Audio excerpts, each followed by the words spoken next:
Ladies and gentlemen, boys and girls, welcome to a very special presentation of Hollywood Backlot with Lou and you, going over the new 2024 through 2027 IATSE agreement between the International Alliance of Theatrical Stage Employees and Alliance of Motion Pictures and Television Producers. This is a very special program, and well, we gotta get Lou right on screen, and we have a very special guest joining us as well. First, let's welcome Lou, Wasserman's Ghost, and also to Jonas J. Campbell, they're in the background already. There you go, right there. Hello there, fellow Hollywood intrepid. The Brain Trust. Yeah, there you go, the Brain Trust. I love that. So that's what it feels like back in the back. I trust we have a brain. Let's put it that way.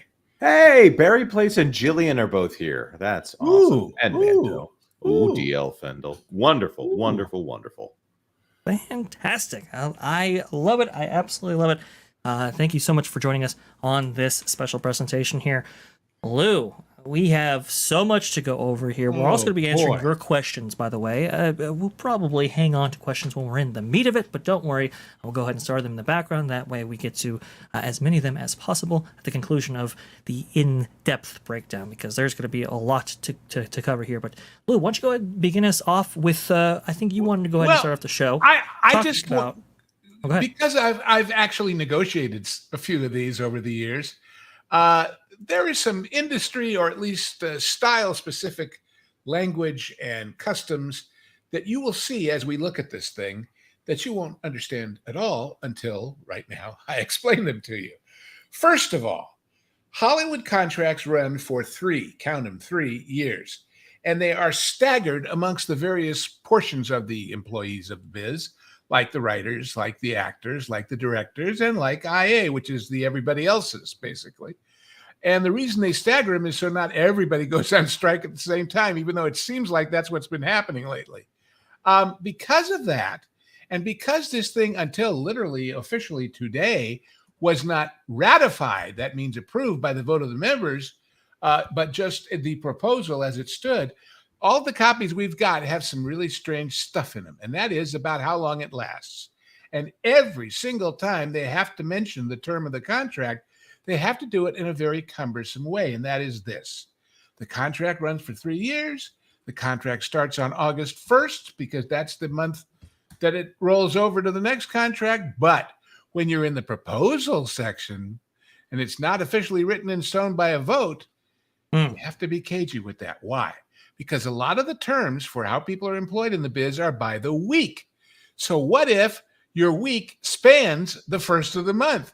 Do you get paid under the old deal, under the new deal, under something in between? So the answer is that you get paid starting at midnight of August 1st, technically. But if that comes, as this one does, on a Thursday, it doesn't really start paying you at the new rate until the following Monday, okay? So it's Sunday night of after the date of it. So you're going to see these sections where there's stuff in parentheses, whereas on the first of the second day of the third of the 12th day, and it's about a half a paragraph long, and you're going to say, why do they have to keep saying that over and over and over? That's why, so that it's very, very clear when it kicks in. And if, in some cases, as happens, the contract doesn't get ratified by the date, but everybody says, well, you know what, we'll keep doing it this way for now so we don't shut things down because we haven't voted a strike, we just haven't got a deal. And when the deal kicks in, retroactive to whatever that weird cumbersome date is, you'll get paid extra on the stuff you already did under the old deal. Okay? Got that out of the way? So ignore all that when you see it, because it's just technical bull. Okay? But necessary for that's why we have lawyers, for better or worse. I've been in an hourly union before, and it gets complicated, but not complicated in this exact way. It's more complicated than almost every other union, including the Writers Guild or SAG or the Directors Guild, because there's so many different kinds of jobs being done in this same union. Some of them by the day, some of them by the week, some of them by the episode. So it's all over the map. Okay. Secondly, you will see reference to a thing called a side letter. And you'll say, well, what the heck is a side letter? Well, once the contract is ratified, which this one now is, it now runs for those 3 years. But what if something comes up during those 3 years that can't be left alone until the end of the third year, if it has to be acted on sooner? Or if there is what's called a grievance, which is kind of a little mini court within that is judged by a lawyer agreeable to both sides, and that changes the terms, then we have what's called a side letter. It's not technically the text of the contract, but it applies with the force of the contract until the contract can actually incorporate it in the next real contract, okay? So that's what a side letter is. It's extra stuff that isn't technically the text of the deal, but it is in the deal, all right? Yeah. And you'll see old ones referred to because, hey, we want to put it in the deal formally, or new ones referred to because, hey, we can't do it yet. There's all kinds of reasons, all right? The third and last one of these artistic terms can best be shown to you by showing you one of the things we wanted to discuss, something that's very current in our world, let alone in the movie business, and that is the wonderful world of DEI. Ooh. You want to put this one up? Yes, I would love to bring this one up. Okay. I was waiting for my chance to bring this one up. Here it is. Now, diversity, equity, and inclusion. We all think we know what that means, right? Notice it says modify. What do they mean, modify? Well, what they mean is, once upon a time, probably 2 or 3 contracts ago, somebody on the union side said, darn it, we need a DEI clause. And they said no. And all the other things being more important, it got shoved to the side. And the following year, I don't know specifically because I haven't looked back through the contracts when this came in, we need one. And finally they said, okay, we'll give it to you. And what did they give? See the part that's crossed out? That was the whole thing. The parties agree to continue to comply with all applicable federal and state laws relating to non-discriminatory employment practices. So in other words, oh boy, we agree to do what the law says we have to do anyway. Now, is that a term of a contract that you won in a negotiation? No, they're giving you nothing except agreeing that they won't break the law. Well, contracts can't break the law anyways. Well, exactly. But at least they put it in the deal. So, hey, we won something. They say to the membership, we got a DEI clause. Well, now it's been in there a while, and they decide they would like to make it a little more specific than just generally the law. So they cross out the words that were there before and put in the ones that are underlined to replace them. And now we can talk about, having gotten all that technical stuff out of the way, this particular clause and what it says. Right. Do you want me to read it? Sure, go for it. Here we go. Modify the non-discrimination provision of the Basic Agreement, West Coast Studio Local Agreements, and Amendment Agreements as follows. The parties, it used to say, agree to continue to comply with all applicable federal and state laws relating to non-discriminatory employment practices. But now it would say the parties reaffirm their commitment to a policy of non-discrimination in connection with the engagement of employees under this agreement on the basis of race, color, sex, religion, including pregnancy, gender identity, gender expression, veteran status, medical condition, including genetic characteristics, sexual orientation, age, national origin, disability as defined in the ADA, marital status, union membership, or any other basis prohibited by applicable law. So, wait, there's one more sentence that's kind of interesting. Claims alleging a violation of this non-discrimination provision are not subject to arbitration, but are instead subject to non-binding mediation. What does that mean? Well, arbitration is, and I've been through it, both as a witness and as a subject of it. I think the way you paid me was wrong. I think what you did doesn't go with the contract. Well, we do. Well, I don't. Well, we do. Well, let's have an arbitration. And somewhere in this deal, and we won't even have to linger on it, but there's a whole list of lawyers. Each side puts up, I think it's 20 or 10 entertainment lawyers and says, we'd be okay with one of these guys being a judge in an arbitration, basically. Arbitration is like a private court, okay? So you go to arbitration. Now, first of all, I'll tell you that these arbitrations take forever to actually happen.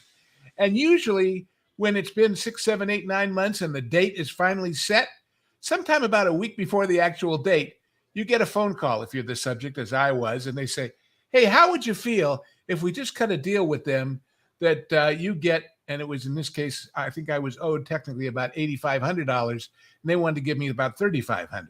Well, anybody out there, what would you say to that? You'd say, hell no, I want my $8,500. And then they would remind you that technically it's not about you. It is about the union enforcing the terms of the contract.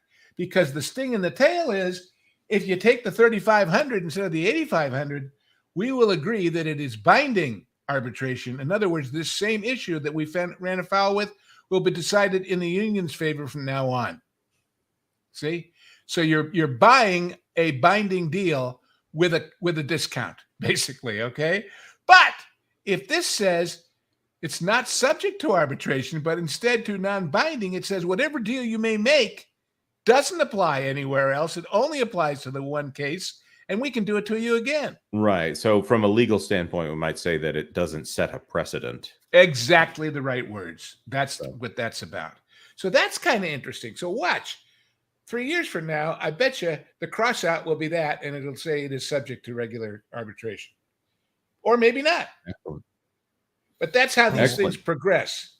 Just remember, no contract exists in a vacuum. It exists based on the foundation of every other contract that's come before and every contract that all the other unions get, because in the biz, Right. we have what we call most favored nation status for DGA, certainly for Writers Guild, maybe for Actors Guild. So anything that this contract got that the DGA, the SAG, and WGA didn't get, now they get it too. Just because whoever's got it, it applies across the board, even though. Well, that's what's so fascinating about this is the clauses that actually go through AI and talk about what AI is and what AI isn't, and the rules around who is going to decide when AI is used, and where the union members can say, we're not going to do that. That's fascinating. When we get to that part, that's amazing, because it doesn't only say who can and who can't and when and whatever. It actually gives an astoundingly comprehensive definition of what the heck AI is and isn't, as we shall see. But meanwhile, back at the contract. Have we bored anybody yet? Okay. Now, my father-in-law always says, what's the best way to eat an elephant? One bite at a time. Exactly. Where are we going first? With some fava beans and a fine Chianti. Well, I think I wanted to go to this section first here. It's a little bit within the document here, page 21 of the actual PDF itself.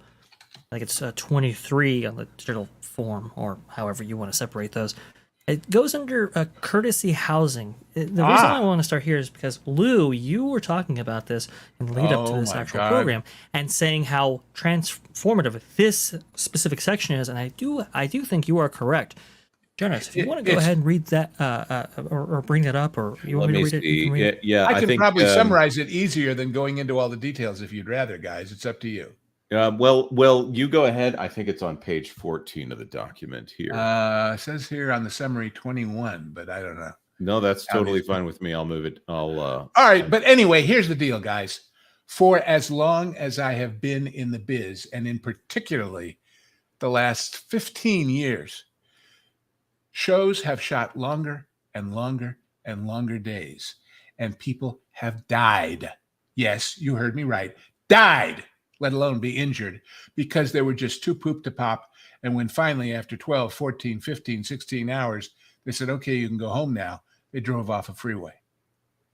That's a bad thing. Yeah. Or got injured or whatever.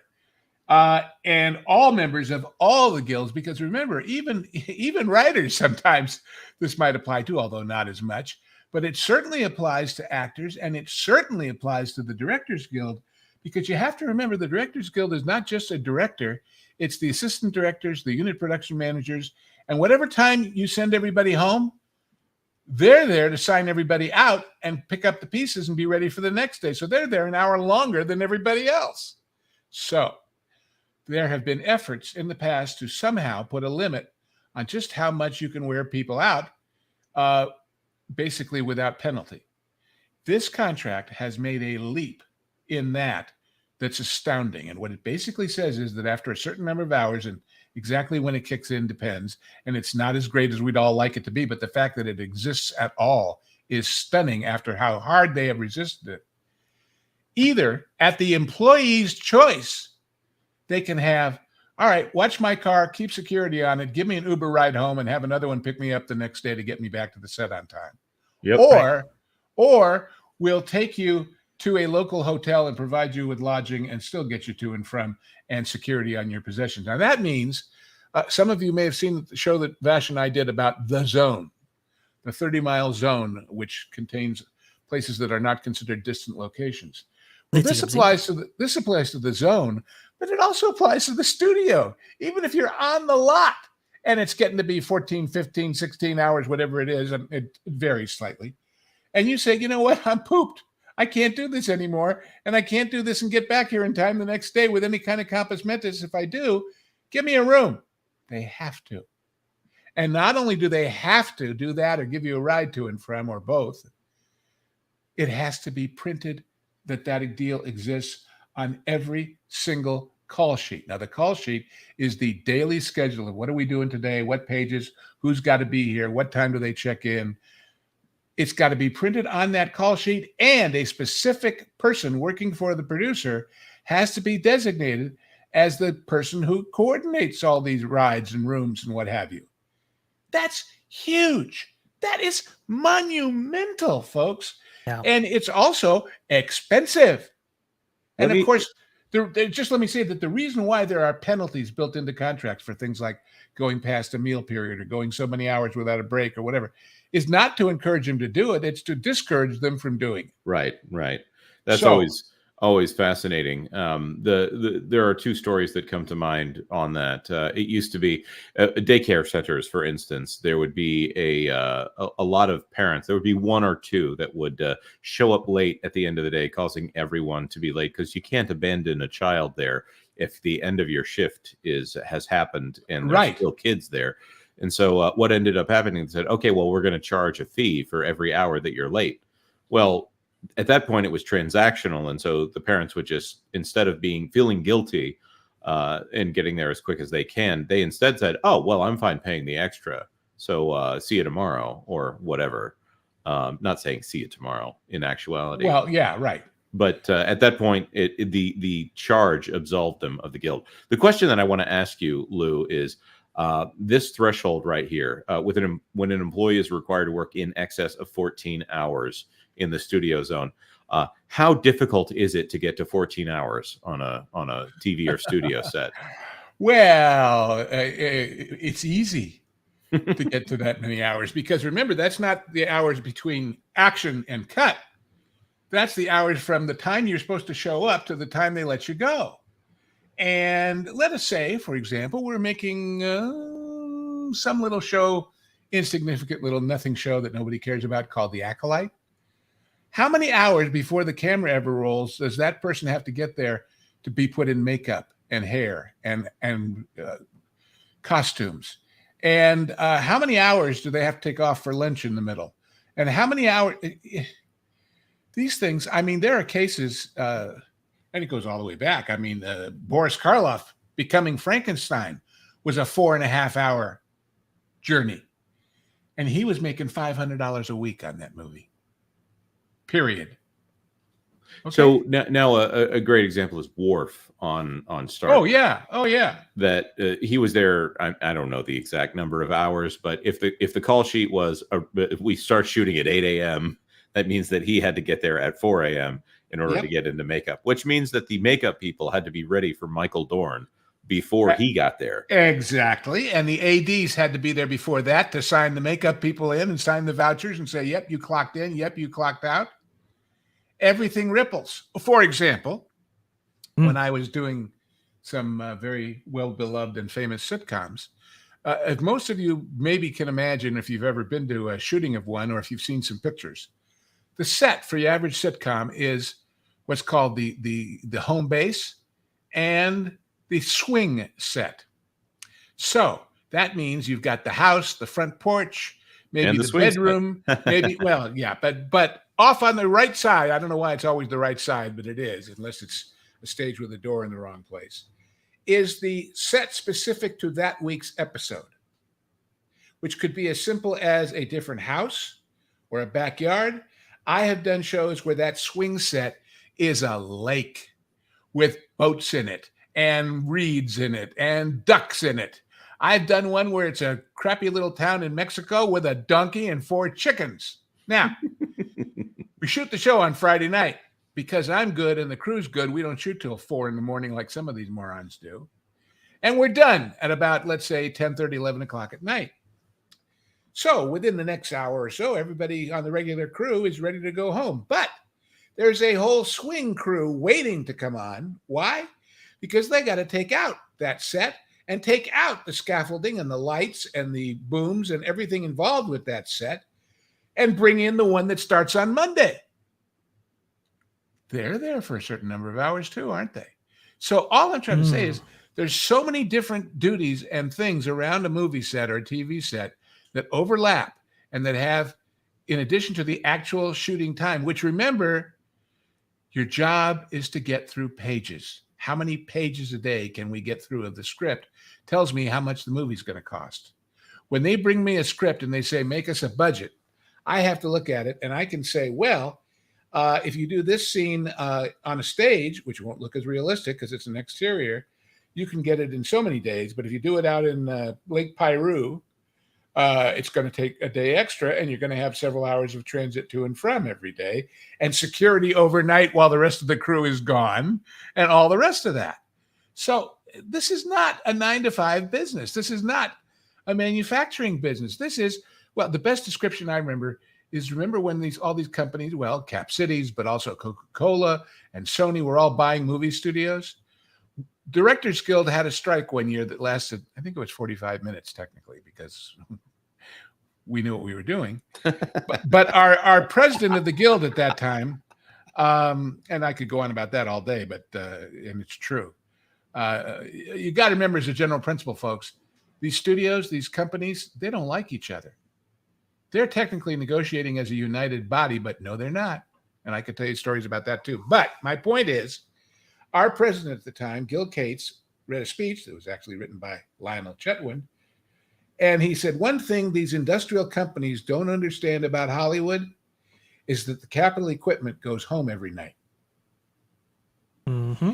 It's not about the studios, unless they're deciding to sell a piece of land off for real estate purposes, which they do. It's not about the buildings and the sound stages, it's the people that cost the money.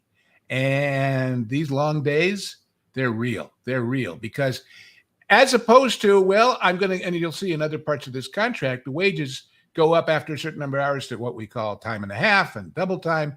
And then we get to golden time, which is triple and above. It is sometimes better to stick around and go into that double and triple time than it is to say, all right, let's all go home and come back and do it again tomorrow, because now we're into another whole day and another day of Worf getting made up and getting the makeup taken off and another day of everything else. You understand? So that's what good production managers do. And that's what people at Disney ignore. And that's how they get movies that cost what they cost.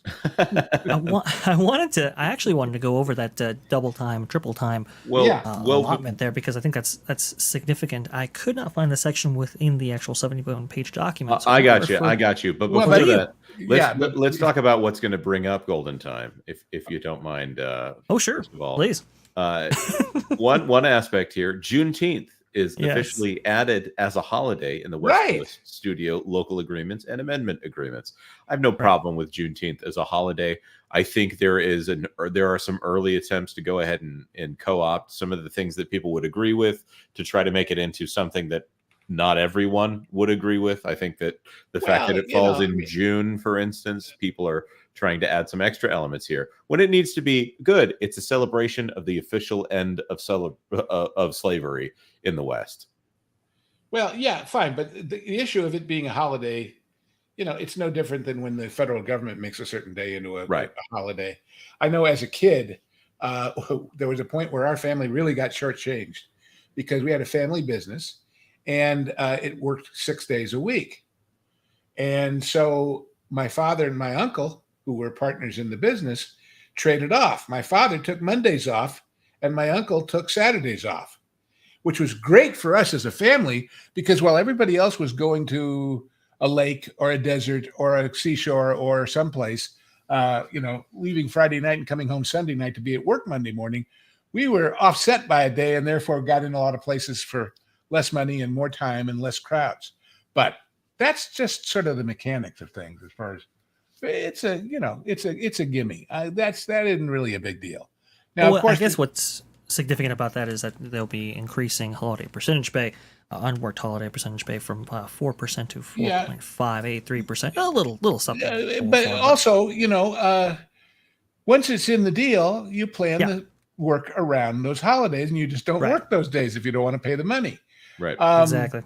But the issue of golden and triple and all the rest of that, you have to understand how the wages work. Mm-hmm. And that really brings us back to the first and primary reason the contract is there. And you should understand what a big deal this is on that score, because 3-year contract I mentioned, right? The standard pattern of increases from year to year, because it's not just here's the new deal and it lasts for 3 years. It goes up every year by an incremental amount from whatever it was when you started. Right. The standard pattern has always been about 3 to 3.5% increase each year. Now, that actually works out to more than 3.5% a year because it's compounded, which means in the second year, it's 3.5%, not only of the original price when we started this deal, but of the price now that it's already gone up 3.5%, you see?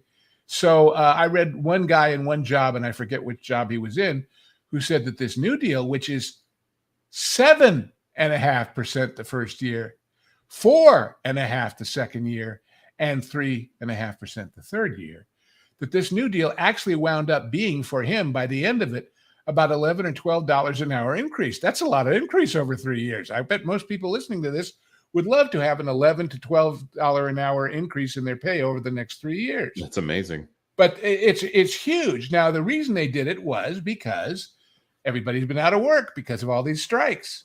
And when they were out of work, they were told, because people are good, well, we know that not working means you're not contributing, because remember that $1 an hour increase or whatever, a little sliver of that from you and your piece, and a little sliver added on by the employer go into funding the pension and health plans. Right.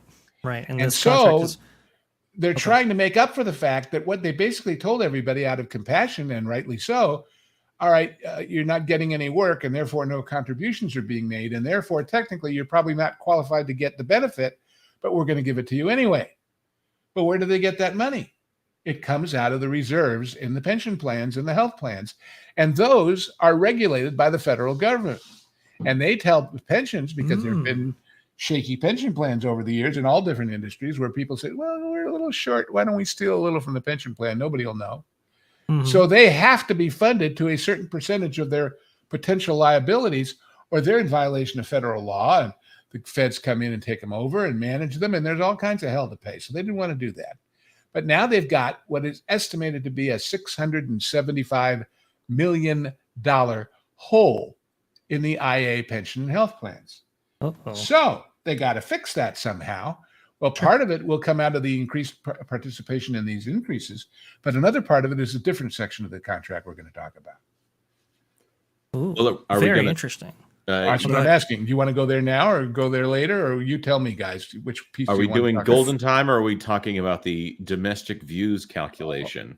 Oh, well, that's the one that I was thinking of. But Yeah. Well, before we get there, I just want to say Right. double time goes from 14 to 12, and then triple time is applied after 15 hours. So And if see, you have that- anybody over 14 hours, it combined with the transportation clause, it could be a very expensive production. the expensive if it part goes is that on. first one, though, Vash, because that's the most likely to happen. Right, exactly. The 12 to 14, I can see happening fairly regularly. 14 onwards, and somebody screwed up. It would appear so. It That appears never so. happens on a film. And by set. the way, Go ahead and find that clause there, Dennis. let us remember that mostly not IA people, but people in some of those other guilds we've been talking about, particularly the ones that start with S and middle with A and end in G, are wonderful emotional artists. And if they decide to pull a hissy fit or run to their dressing room or something else that extends an hour or 2 or 3 into the day, it starts getting expensive. And it starts getting very expensive.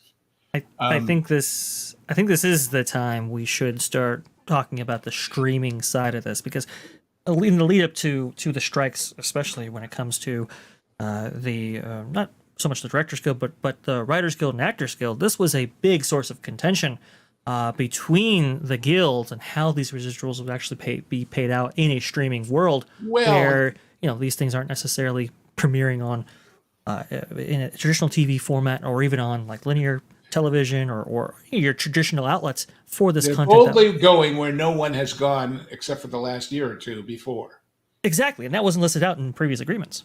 Right. Now, before we do that, though, I think the most important part of this contract is the fact that Ruby Hove did a super sticker. Oh, yes. I very much apologize. You are exactly right there, Jonas. Now let's go ahead and get to that super sticker. Ruby Hoove with a $2 super sticker, and let me see. It's a little cat, with a big old smiley. Thank you so much for that, Ruby Hoove. You have been so supportive on this stream and others. Very much. Thank you. Also, too, yes, we know that what is going on concurrently with our programming right now.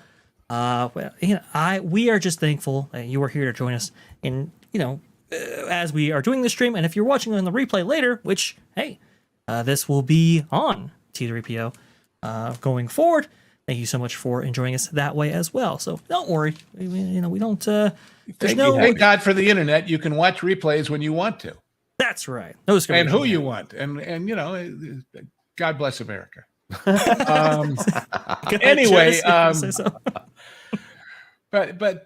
so you're understanding, guys, because of all these new variations that my brethren in the DGA, and I also have those in the Grips Union who are covered by this, but they'll calculate all this out. But it'll all wind up in the original budget. Because when you're estimating what a movie's going to cost, if you say to them, well, look, guys, this scene that obviously is going to go real long because we've got a heavy makeup load and we've got a distant location where we don't know if the weather's going to be good. If you do it and take the penalty, it's going to cost X. But if you get rid of the penalty but take 2 extra days, it's going to cost Y. You see what I mean? Everything is a cause and effect. Everything is a best guess. But if you want my best guess, this deal is going to add 10 to 15 or more % to every single production it touches. Man. Oof. So, well, that being said, I think that's an excellent segue into this section. What defines high budget? Now, let me tell you where this all comes from. It's less about high and more about low, and here's why. Obviously, there are lots of people out there, probably within the sound of our voice, who want to be in showbiz. And whether it's because they want to be an actor, God bless them, bless their hearts, as we say here in the South, or they want to be a grip, or they want to be anything. And it's amazing how many people, by the way, fall into these construction trades without any stars in their eyes at all. When I was gripping at Universal a million years ago on a gang of 5 guys, and I was all excited because I was still a film student at USC, and I asked the guy next to me, so you got into this because you like the movies? He says, no, I was framing houses, and this paid better. He could care less. He could absolutely care less. But the unions also know that there is a big non-union workforce out there that they would like to get as, who was it? I think it was LBJ. It would have been LBJ. He said it's better to have people inside the tent pissing out than outside the tent pissing in. Okay?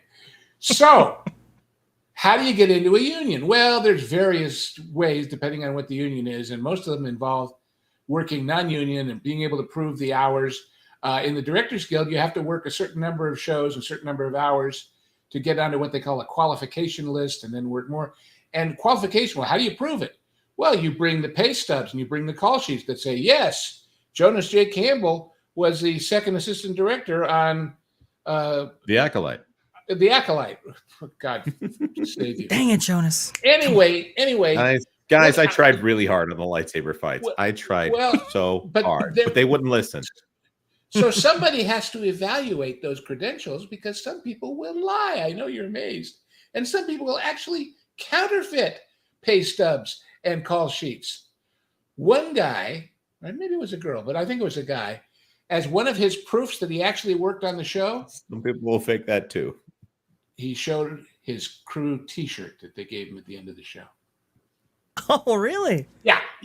So the union wants more people inside, not outside, because then they have more power and there's less going on. So What they all started doing several years ago is creating something called a special low budget agreement. In other words, as cable began and as streaming began and as all of these alternatives to the networks and the movie theaters began, lots of cheaper movies were being made, mostly non-union, and we'd like to get those people in. So what we do is we say, if you'll become a signatory, which means you agree to follow the rules and only hire union people, you agree to this contract. In fact, at the end of this contract, if anybody wants to go pull it up, there is a list of all the companies that are signatories. Some of them you've heard all your life, some of them you didn't know existed. If you'll become a signatory to the union, which means, again, as a company, you can only hire union people, then we'll give you a deal if your movie costs less than X million dollars. And we'll have a second wage tier and a third, well, not wage, but budget. Now, we get into the new era, and that's working, and we're getting more people in. Now it goes the other way because they say, well, gee, I'm only making this piddling little thing. Why should I have to pay what the guy who's spending Star Wars money is paying? And they say, okay, we'll make some different wage categories and budget categories, but it's basically based on the budget of the show. And that gets interesting now because once upon a time, if you said it was all done by time, it was so much for a half-hour show under $800,000 an episode, or it was so much for a hour-long dramatic show on the network versus an hour-long dramatic show on HBO or whatever it was. There were all these different categories to either give producers a break to get them in or to keep the non-union people out of the mainstream, you see? Well, now we come to this magical world of crazy streaming stuff where episodes are based not on the budget so much as on the time of the episode. Yeah. Everybody wondered, how come the Acolyte was like 25 minutes? What the hell is numbers is 25 minutes? Well, if you look at this new deal, which is a new residual for all the streaming stuff that wasn't covered before, you will find that one of those categories is if it's 20 to 25 to 30 minutes, it's $1,000. But if it's 30 to 35, it's 2,500 or whatever it happens to be. I forget. I think it was 1,500. And then it bumps by $1,000. Well, right. High budget it all is, adds up. The high budget threshold, if it's in the Acolyte range, is generally going to be 2.5 million or above. And right now, as we're looking at the Acolyte, we're talking about 22.5 million per episode. Yikes. We should know more about that very soon, about how much it actually cost. I don't think 180 million is going to be what they actually spent on that. Mid-budget, 900,000 to 1.3 million for a sitcom length episode here, or whatever the final product ends up being. But the low budget threshold is less than 900,000 for 20 to 35 minutes. I don't think Disney makes anything that is technically low budget. No, I don't think so either. But of course, what is the union's motive? It's not to help Disney. Let's get to more people in the union. Exactly, which means to get it cheaper for some new guy who wants to be Walt Disney someday to produce the show, and therefore to make it less expensive for him to do that. And at the same time, get it so that he's liable to spend more as far as if he can do 10 episodes at 20 minutes, versus 8 episodes at 30 minutes, we'd rather have him do the 20 because that's 10 episodes of our people working. In other words, the time of the episode does not translate into how many hours of pay our people get. But every episode has got to have a crew, and every episode has got to have people that show up. And you see what I mean? It increases the amount of work for the workers, even while it gives a break to the producer. So that's what all of that gets wound up into. So you thought it was easy to budget a TV show or a movie, huh, folks? Well, not so much. But it's not rocket science either, and we have trained professionals who know how to do it, unless they're working for a company that doesn't give a damn. And I know I keep harping on that, but God, when I see these things about reshoot after reshoot after reshoot after reshoot, and as I've said on some of the other streams, but in case you didn't hear it, you know, I do this show called The Genre Guys with Tables and Lorne. And we did Demolition Man. Great movie, fun movie, expensive pyro and explosions and, oh, God, big budget of, I think it was $12 million back then. But But before they ever turned a foot of film, they spent 6 years working on the script to make sure it was exactly what they wanted. And they still went over budget because they had some weather issues, and you can't, stop the rain. But Sure. the point is, if a lot of these things that are reshooting because, gee, we made it, and it turns out the audience we tested it in front of thinks it stinks, maybe we should change it so this character isn't as big a jerk, so they'll like him more. Why couldn't you figure that out while you were writing it and wait until you had a script that worked before you started spending big money? Remember, as long as it's a script, it doesn't cost much to say it's in development. Speaking of which, I did meet guys Rob in a room, Schneider. Anyway, Yeah. so these things are preventable if you care. If you don't, good luck. This is the next item, and it's right next to the high budget item. This is a performance metric discussion. Yes. Lou, do you know where I'm going with this, or I think I do, but okay. summarize it for the peeps. Well, I'll bring the calculation up here, and then we can talk about how this changes the entire way that shows are paid out on streaming. Definition of performance metric. The performance metric is calculated by dividing the total number of domestic views by the total number of domestic subscribers for a streaming service. And so, let me now get into this for people. You all have heard of the Nielsen ratings, never mind for streaming, but all your life. Why was there ever a company called Nielsen formed? Because when you were making only movies back in the golden olden days of Hollywood, well, we knew how much it made because we sold tickets. But when it suddenly went on to something called HBO or Showtime or whatever, that was a different story. And even before that, when it went on NBC, ABC, CBS, there wasn't a box office, a home box office, sitting in front of your TV set saying, put in a bunch of quarters and then we'll show you the show. So they had to have a way to figure out what the ads should be worth. And ads are what? You are selling people's attention span. You are selling eyes and ears and brains watching something. And if it's Cheers, there's a lot of them and you're going to charge a lot. And if it's, I don't know, pick your favorite loser, not so much. But what happens when you have this streaming thing like Disney Plus or some of the others where there's no metric at all to figure out how many people are watching because it's not on Tuesday nights at 7 or Thursday nights at 9. It's on whenever you feel like turning it on. There is no way of metering how many, or whether you watch it 10 times or one time. So suddenly they had a problem. And so what they did was they said, we have to get our money out of this by charging people to be a member. Want to be a member? Pay so much a month. Want to be a member as part of a cable bundle, even of HBO or ESPN or whatever? The total bundle is X numbers of dollars per month. And then the cable company sends $7 to ESPN and $3 to Showtime and what have you. And all those channels you don't watch, they get paid too. Maybe it's 50 cents, maybe it's $2, whatever. But we do know how many people have the potential to see it because we know how many people are paying the cable company the potential fee, which is their monthly cable bill. Or now with these individual channels, their monthly membership fee. So, but how are we going to calculate all this stuff about how successful it is? We can't calculate it based on how many tickets did we sell versus how much did we spend to make it. We can't calculate it, although now they're starting to, on advertising. And even the advertisers, if we say to them, hey, you can have this show for X dollars per commercial. And you might have that commercial seen 10 times if they like that episode and call their friends and they watch it again and again and again. Yeah, but how do I know how many are actually doing that? So they had to come up with a way. And this is how they came up with it. Right. And any other metric would fail to take into account the actual economics of the platform.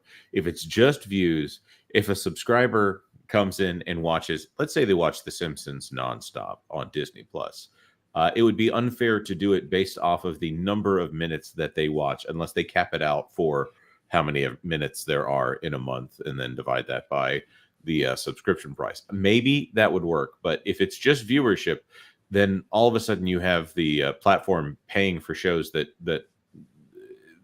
are useless to them, but also a metric that doesn't quite give the appropriate percentage to the people who actually worked on the show. And it gets even more complicated because these views are based on certain numbers of minutes, not on how many times they watch the whole episode, because they realize right away, oops, some people give up after 10 minutes. Some people walk in 20 minutes late. That was never an issue in the old TV days, because no matter who was watching, if they were watching from 8 to 8:30 on Thursday night, we got paid. But now, complicated. So how do you determine a view? We've already talked about the acolyte on this show, mostly in the derogatory way that I'm going to say it deserves to be talked about. Domestic views versus domestic subscribers. The poor IATSE people would not make much money on a show like that. Now, if Bluey were a domestic production here, presumably they would be making all of the money from Disney Plus on here, because that would represent 30% of all domestic views on Disney Plus. Right. So, and then there's the question: they aren't getting paid for making it, but what if somebody who is paid by this network is also in the the graphic artists union, and they make the ads, or they make the posters, or they make the promotional materials? Are they paid, or aren't they? I don't know.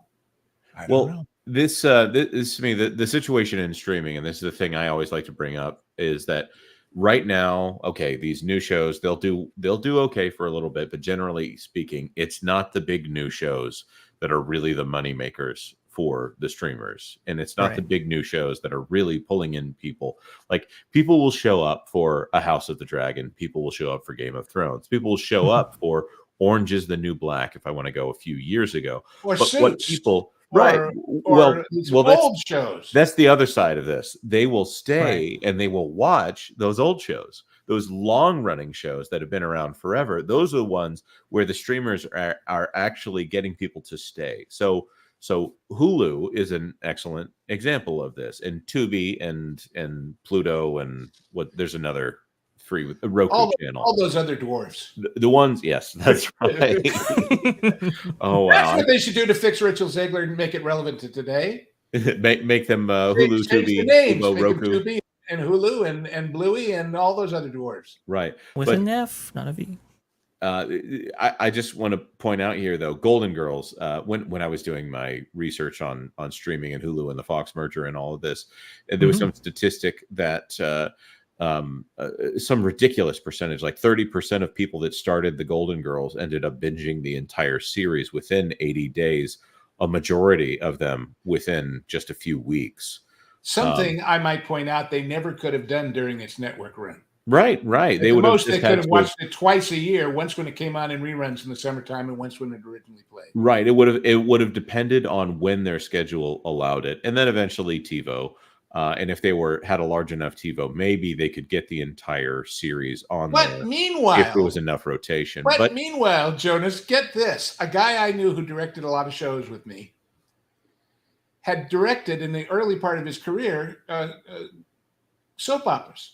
And he had done about 3 or 4 seasons worth of, I think it was called Santa Barbara. He suddenly started getting residual checks from Croatia, because it was a huge hit over there, dubbed over 4, 5, 6 years after he directed the show. Funny. That's so funny. So you never know, you never ever know. On the other hand, everybody in the industry jokes, everybody in the DGA anyway, and everybody has their favorite residual check, where through all of the machinations and all the calculations and all the various accountants and printers and payroll people, they got a check for 27 cents. For a particular episode they'd done.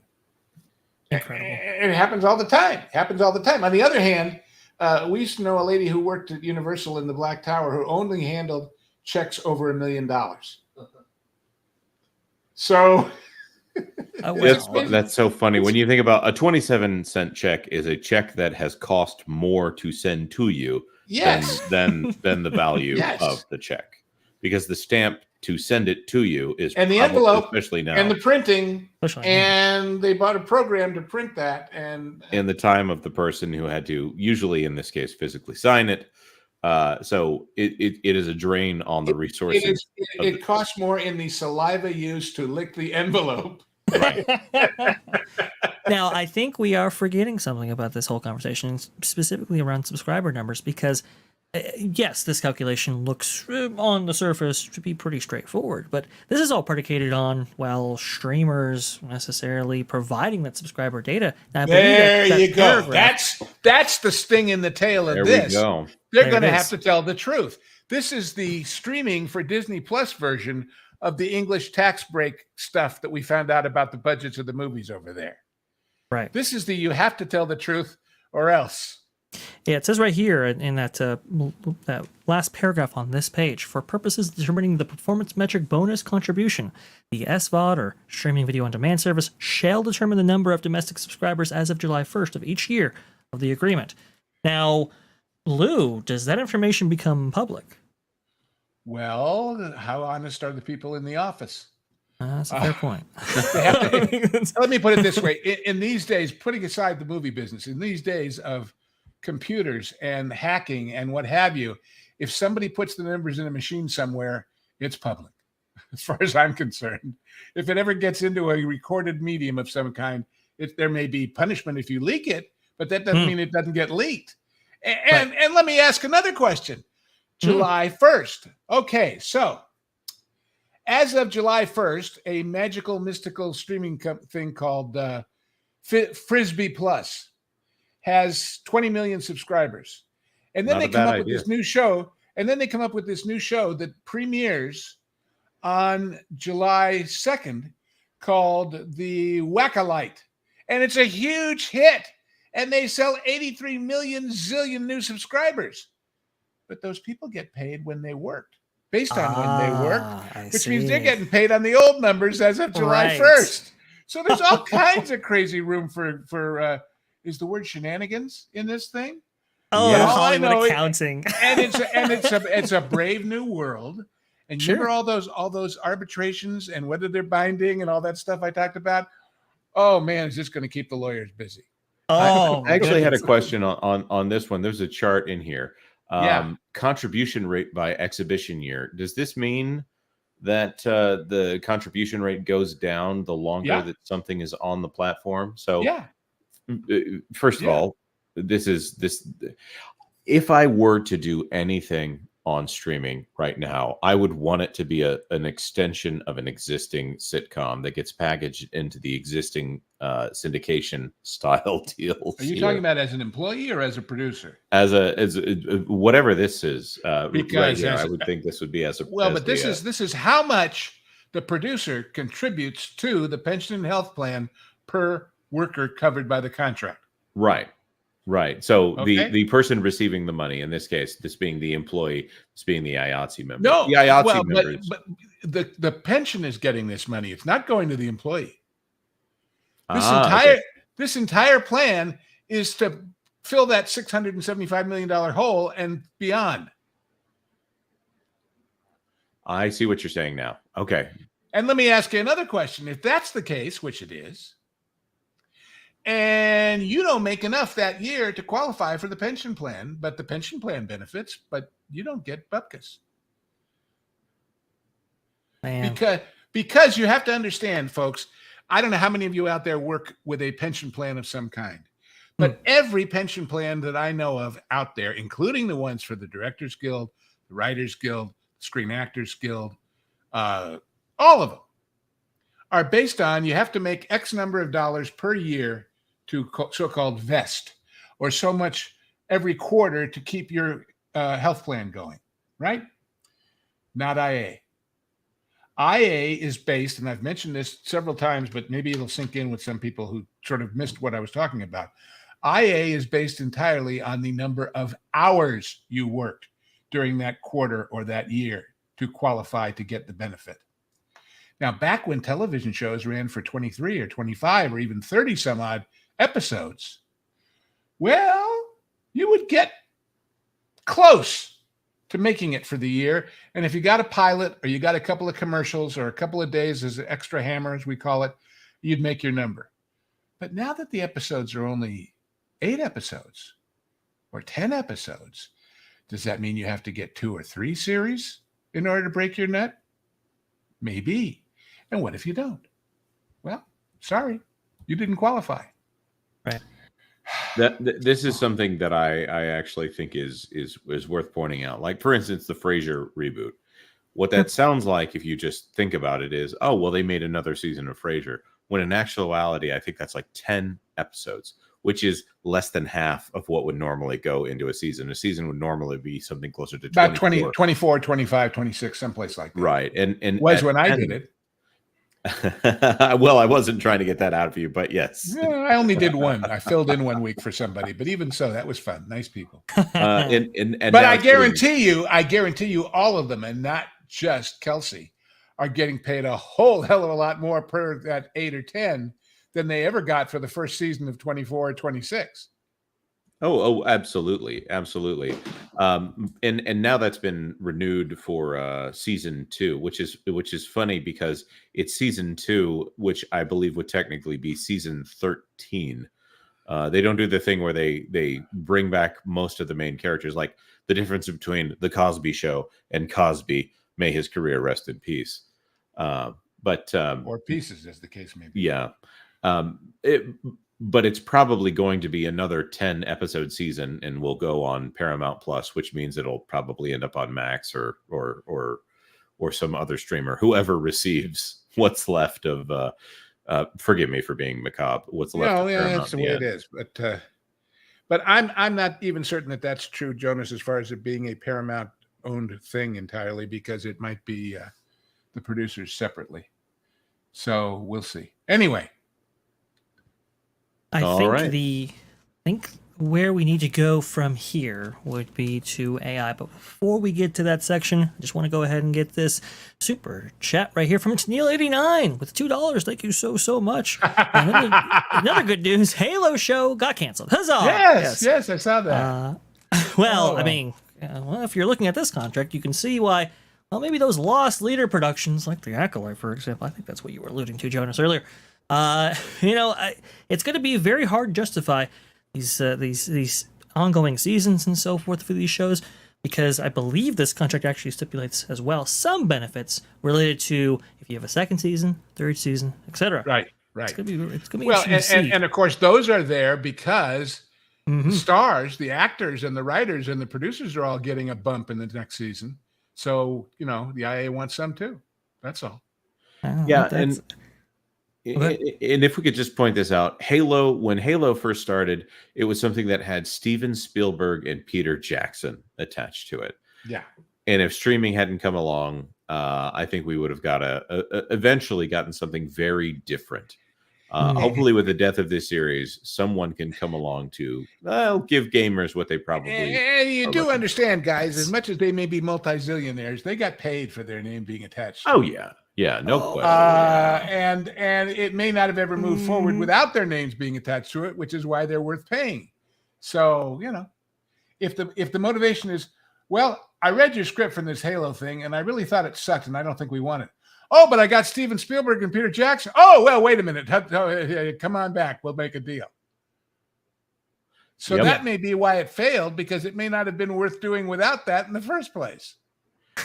Exactly. But these things have a certain momentum to them, and they just keep rolling. So, well, man, Halo series was cool until he took his helmet off, and the weird acting of the first episode. Yeah, it could have been better, I believe, is what Jonas alluded to right there. Oh yeah. I do believe that is correct. It was weird and sure. I know somebody who wrote a series of poetic essays, and the name of it was "It Could Be Verse," VERSE. So better, worse, whatever.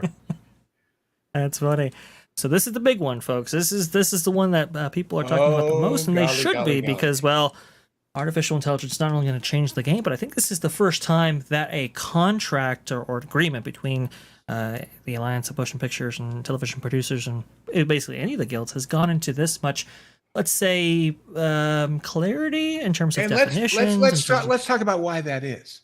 Yes. We know what AI means when you're writing. Right. We all know. I don't have to tell you much about what it does. We know when it comes to acting, we take your image and we teach the machine how to be you. But there's so many different kinds of work involved in the IA contract. For example, AI is never going to replace a grip or an electrician or a cameraman, really, maybe, unless it's CGI replacing the whole shooting process. But a set designer, an illustrator, if I can teach it. I was reading one comment from a guy who said he was voting no, who was in the set designer or decorators union, I forget which. And he said, look, it used to be they came to me with a script and I got a group of 10 guys together and we worked up what were the sets we needed and what would they sort of basically work like and came up with a budget. And then they paid us for that. And then we worked on to refine it. And finally, it was just me putting the finishing touches on it because I'm the guy in charge. Sure. He says, now what they're doing is they want to put 10 machines doing all that preliminary stuff. And by the time it gets to me, I still get paid and I still do my thing, but that's 10 guys who never got a job. Right. Well, and that's the thing too. That's a big thing about this contract that you were going over, Lou. This compels, from an employee standpoint, from the employer, that you will be utilizing these tools. It stipulates this in the IATSE agreement, which is very interesting. But let's go ahead and go over those definitions just a little bit, because I think it's very fascinating how they classify all this stuff. Definitions. The parties acknowledge that artificial intelligence and AI have become the catch-all names that generally refer to the ability of a machine-based system to apply analysis and logic-based techniques to solve problems or perform tasks and improve as it analyzes more data. An AI system is any machine-based system that utilizes AI as its core function. Machine learning. The parties acknowledge that machine learning is a subset of AI that enables machines to develop algorithms, including via deep learning, as defined below, based on statistical inferences drawn from patterns and submitted training data, including but not limited to diffusion large language models for the purposes of performing tasks. Such tasks include, but are not limited to, predicting human behaviors, disseminating information, and generating content. Now, the generating content, that's the particular issue for many. It says right here, generative artificial intelligence. The parties acknowledge that generative artificial intelligence, or Gen AI, refers to a subset of machine learning that generates new content, including but not limited to text, video, audio, three-dimensional models, code, and images. A Gen AI system is any machine-based system that uses Gen AI as its core function. Now, Gen AI is particularly at issue amongst many of the IATSE members in this whole thing. In fact, in researching this particular section, I actually found some very interesting comments from a gal known as Carla Ortiz on Twitter, claiming to be coming from an IATSE family, and how this generative AI, this really upends the entire industry, because we've now gone to a point with generative AI that, we can create basically, full-fledged content that didn't require, as she says right here, cinematographers, makeup grips, production designers, VFX, etc. You can kind of see some of that video footage right here of generative AI in action. So, a lot of jobs in the production of this specific material were basically not necessary in order to produce it. It's just essentially taking what has already been constructed and creating something entirely new. And I believe Carla's other qualm with this, and you can see right here, it actually quotes from the contract itself: producer may require employees to use any AI system or resulting output of such systems for use in connection with the performance of covered work. The other thing is, that's like kind of, it's basically compelling you to use these tools, and whether you have qualms about it or not, it doesn't matter if you agree to this agreement right here. But the other thing here that Carla brings up in her very long thread is that copyrightability is also at issue, because I don't necessarily think it defines, it lays out what to do in the instance of copyrightability. I believe, if looking at the summary of the 2024 agreement from IATSE themselves, it says the employer will indemnify employees from liability due to the use of AI systems, except in cases of gross negligence or willful misconduct. Obviously, those are up for interpretation, but if you're an IATSE member and you have your own material utilized in some fashion that is outside the bounds of copyrightability, you might be out of luck. Well, I'm not sure about that. I'm not sure about that. please. If you submit copyrighted material, or even if it isn't submitted, but it somehow ends up in somebody's machine learning algorithm, if it gets spat out, there have been cases in the United States. This is outside of the union here that this is yeah. Sure, please, but here but that I'm it's contemplating all on this. But there was an instance where Netflix, I believe it was Stranger Things. It could have been a different show, but it was Netflix very specifically. The concept art made it out onto the internet that included a tornado in it, and some photographer placed it as, "Hey, that's my tornado," and proved in court that it was a tornado from his image that he did not authorize them to use, but generative AI had found it through machine learning and done that. And therefore, like studios, like I'll give you a for instance here. I know that DreamWorks right now has all of their AI tools turned off by default in all of their Adobe products. You cannot use them even for the lightest of items. And because right now, if you're building a world from scratch, in order to build that world using AI, you have to give it so much information that you might as well have built the world by the time you teach the AI model. Right, and it's going to be so derivative of somebody else's work that also puts, Well, go back, Vash, can you, to that shot of the kid looking through the train window or car window with the leaves? Yes. I'm going. And let me try and explain to people. All right, run that shot. Sure. Okay. Now, what's in that shot? Let's freeze it. What's in the shot? We'll go back to the face. It's easier. First of all, somebody had to photograph the kid, unless he's totally AI generated, which is another story.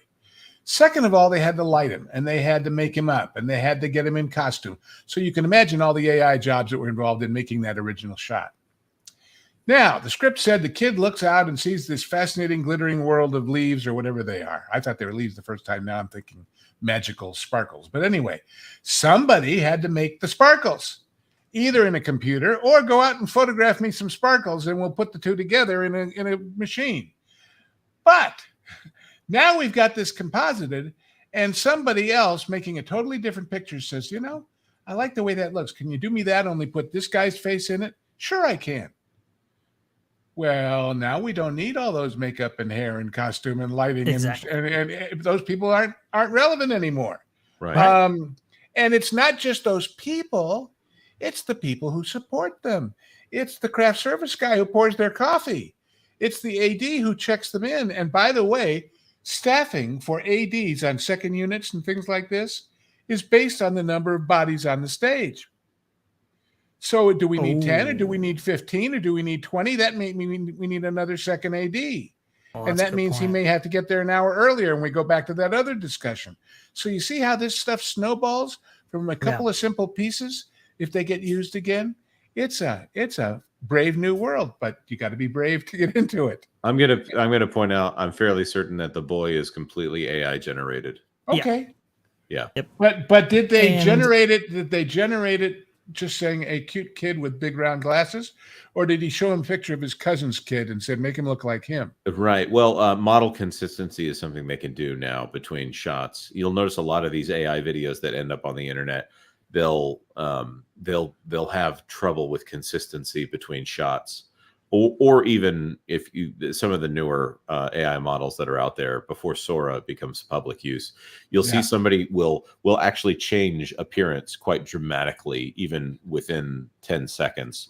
And you can tell the AI model doesn't know the difference between a person lit in a different way and a person with a completely different face. If it's just if it's putting all that in between in there, right? And all of that is scientifically fascinating and artistically interesting and true. And the relevance in this contract is to how many bodies got paid for being there that day. Right. So let's talk about that. Actually. And how many will be there next time after we've done it this time, if we have this time in the can and can use it again. Right. So let's go into this language here from the agreement itself. Existing technology and practices, parties acknowledge producers have historically used digital technologies, including without limitation, so-called traditional AI technologies, CGI, VFX, sound effects, and technologies such as those used during any stage of previs all of that, and they may continue to do so consistent with their historical practices. That's going to get arbitrated at some point, I'm sure. Mm-hmm. New technology and practices. The parties acknowledge the importance of human contribution in motion pictures and the need to address potential impact of these AI systems under the basic agreement, the videotape agreement, all these different agreements. Right. The producer continues to have the right to utilize new technologies. In connection here, producer may require employees to use an AI system.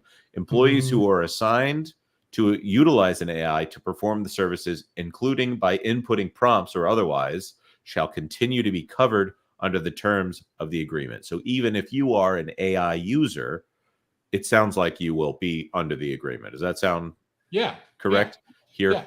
Yeah. The producer will not require an employee to provide prompts furnished by the employee in the performance of bargaining unit work in a manner that results in displacement of any covered employee. That's very important. It is, but I just don't know how you're gonna. I mean, well, what's going to happen is you're going to say, no, wait, I can't do that. It'll, Jillian, that's funny. Yeah, it'll displace somebody, right? It'll displace somebody, and the employer's going to say, no, it won't.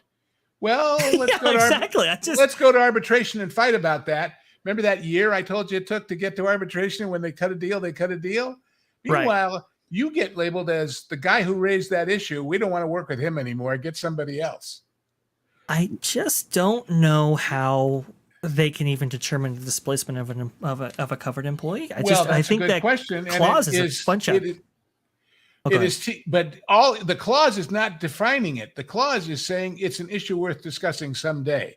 Remember what I said about the DEI thing, how things progress and get more complicated, and how it will get resolved may be through arbitrations, which may or may not be binding depending on how the deal works out.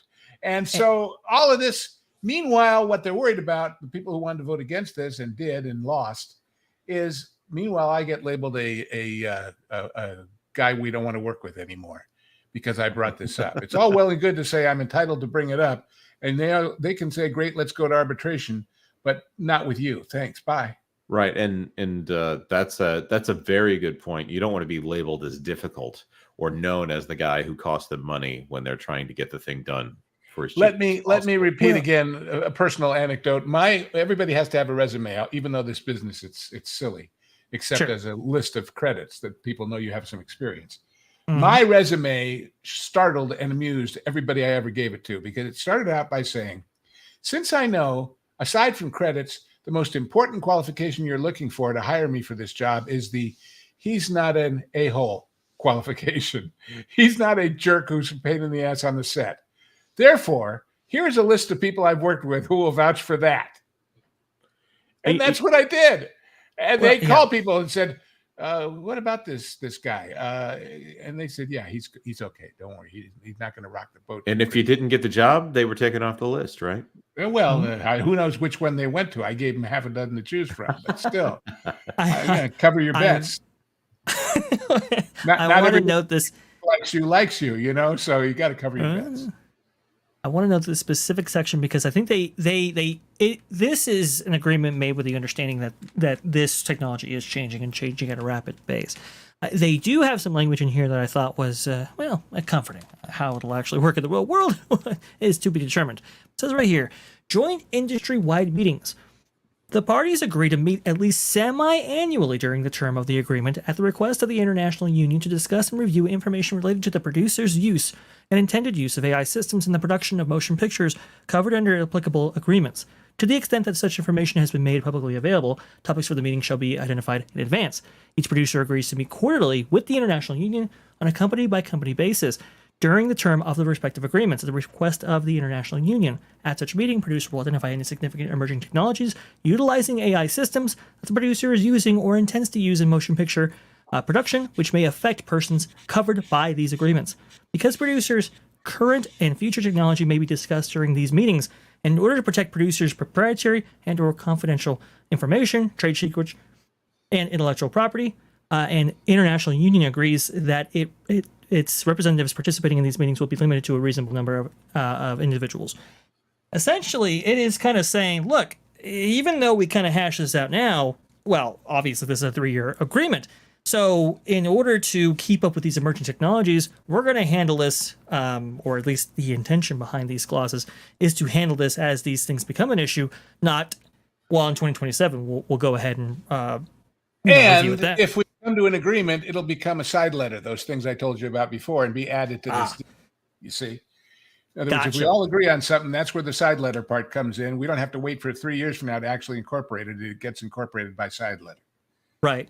And I think, look, we're going to have to see how these specific clauses work in practice. It's a brave new world. Nobody knows. But sure. But I think that is that's pretty good to hash out now, because these things are changing, and they are changing rapidly. Well, I'm not so sure about the displacement clause. At least they are taking into the rapid pace of technology is changing into account, at least on some level. But another interesting part about that has to do with copyright. Yeah. Because you got to understand something, folks. The producer owns the copyright on the whole movie, including all these separate parts. It isn't, I made the movie, I own it, but Joe Schmo, the art director, gets a special copyright, and may not even, since this happens, be able to sell his sketches that he wants to sell in an art gallery from this movie because it got famous and he was the set designer, because I own it. I bought it from him. Everything under this is work for hire. It is not a license or a lease to your work. Big differences there. So go ahead. Exactly. And speaking of rights and copyrights and so forth, I know there was a big issue with, I think even the Actors Guild had this issue, and certainly IATSE, as you can quite imagine. But it says right here in this part of the summary document, it says right here, any request to scan an employee must be clear and conspicuous through a separately signed statement or writing. Consent to scanning cannot be made a condition of employment. It's a big one. Any document seeking employee consent must state that signing is not a condition of employment, and producers must provide consent forms to the union in advance of presenting them to employees. It's a big deal right there, because I think a lot of people were worried, like, wow, I could just go ahead and scan my face and then now use my likeness in perpetuity without even residuals being on the back end. Now, at least, there are some restrictions to that, I think, practice that was very feared. Right. Now, I'll also add, since that is such a hot button issue, there's some language here that I would appreciate as a member of the union. The producer shall indemnify the employee from liability and necessary costs, including by providing the employee legal defense resulting from any claims arising from the use of AI systems or the resulting output. So it's on the producer if they use AI. So the and that's, anybody out there ever been sued? You know what a John Doe is? Let us say the producer provides an AI system to an employee under this contract to make something. And it turns out that AI system stole an image from someplace that they shouldn't have. And the person who created that image winds up realizing it and says, oh my God, they used my picture in Gone with the Wind. I should get paid. This is saying, no, you can't go after the individual, but that's what they do in lawsuits. My father had a manufacturing business. Sure. It involved picking up certain products. To do that easier for one of our regular pickup customers, one of our employees, separate from our employment with him, built for them a bin and a screw conveyor to pick it up.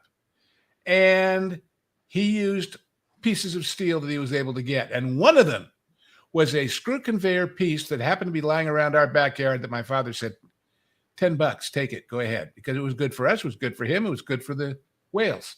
5 years later, some idiot dumping something into that bin leaned over and his ball cap fell off, and he reached in after it, and his arm got caught in the screw conveyor, and he was badly injured.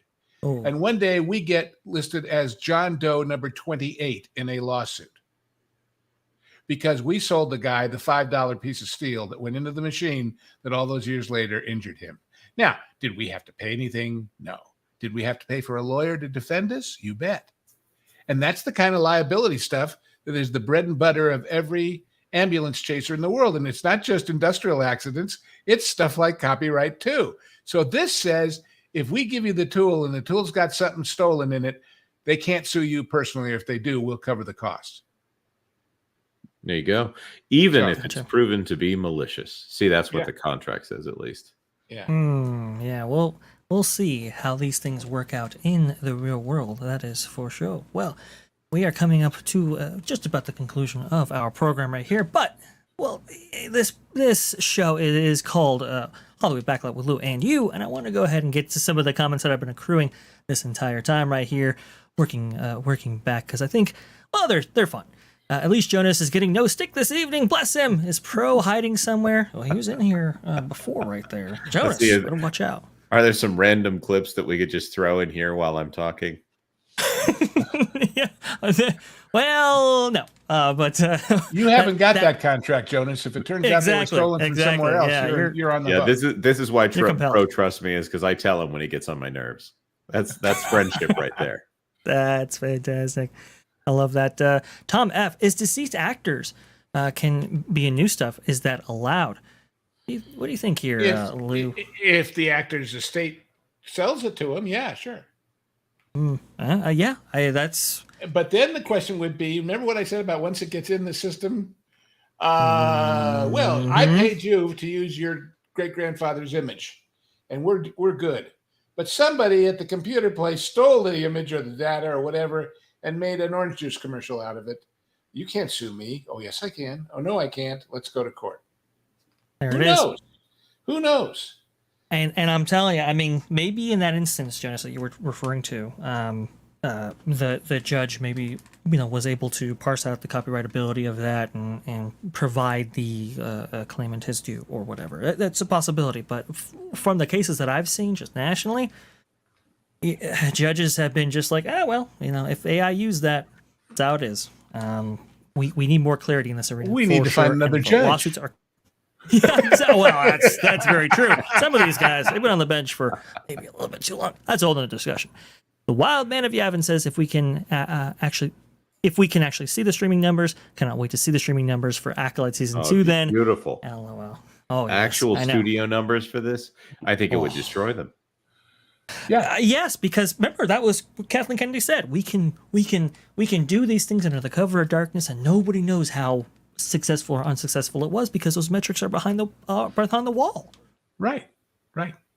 Oh man. So we know. Good. You see, if you take it out of the terms of that particular production and take it to the overall terms of is Disney Plus a success, we know that answer, and the answer is you may be a failure, but you're only part of a bigger failure, baby. Ooh, well, we know those numbers, right, Jonas? As it relates to Tubi, maybe not so. Well, it's so good right there. Do you remember a movie called The Professionals with all the great Western stars? And there's a point where one guy says to the other, I forget which actor to which, and he says, I've met some SOBs in my day, but you're a self-made man.